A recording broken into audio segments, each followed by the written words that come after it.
If you're put off by gruesome things, I suggest that you don't look at this particular PowerPoint. This is a brief introduction into some research that I've been conducting, looking at the power of human bones and other parts of the human body in the recent past to the very distant past. We start with this object here, the Hand of Glory from Whitby in Yorkshire. This is an example of something which is known from a number of texts in the 18th and 19th centuries. And what it's thought to be is the hand of a robber who had been executed. The hand had been cut off and kept by somebody, curated so that it would survive as an object. And the idea of the use of the Hand of Glory was that it possessed a magical power, which meant that if you took it with you while burgling somebody's house, it would put all the occupants to sleep so that you could carry on and get away safely. There are many medieval and later recorded examples of executions where the crowd, after the execution had finished, fought over access to the body in order to retrieve blood, sweat, body parts if possible, all because these were believed to have the power to cure.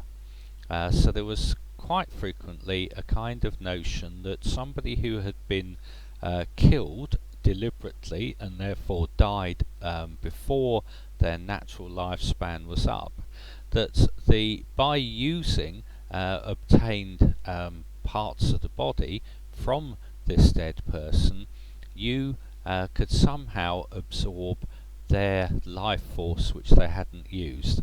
So if they died when they were 20, you could perhaps somehow gain from the 30-40 years which they didn't themselves get to see.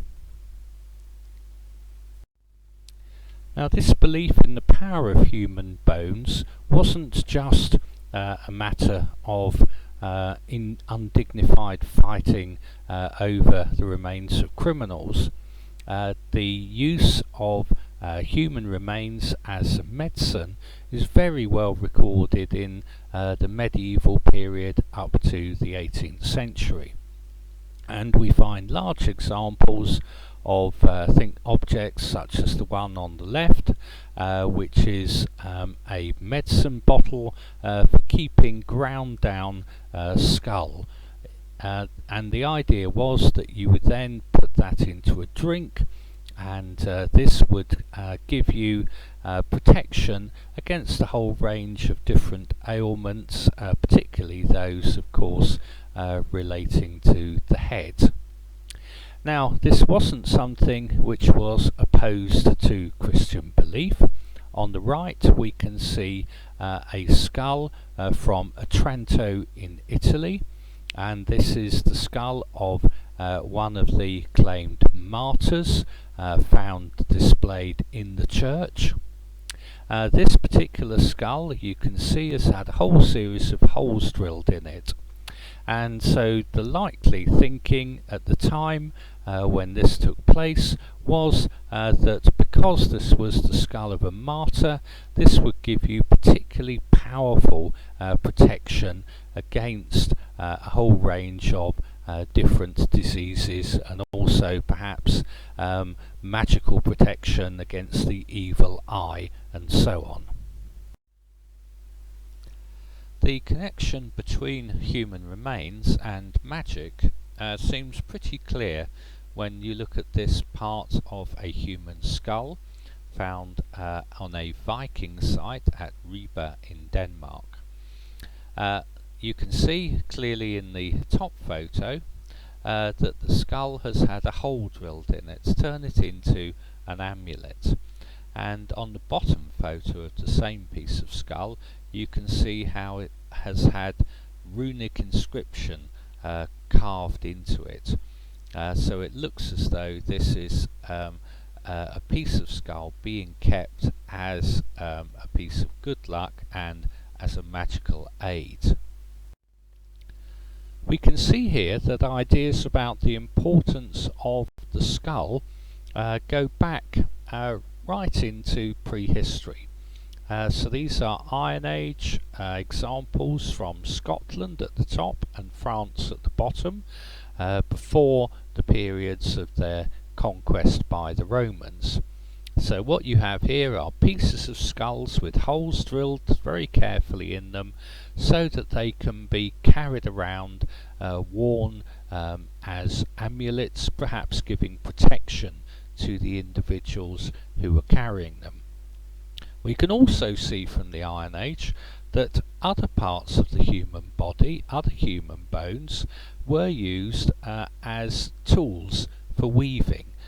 So they were made into tools which would normally be made out of animal bone.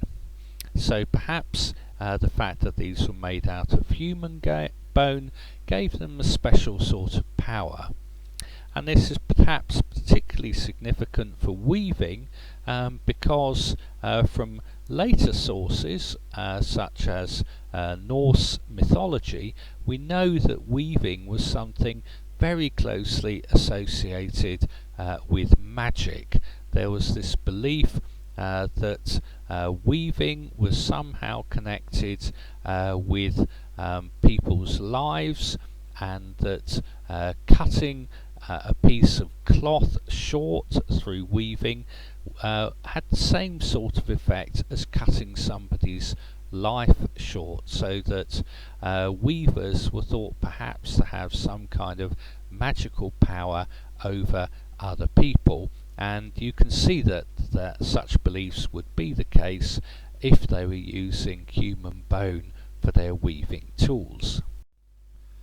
For our final example, we jump back in time to around about 30,000 BC and the Paleolithic, and one of the earliest examples in the Old World of a deliberate burial by our ancestors, anatomically modern humans.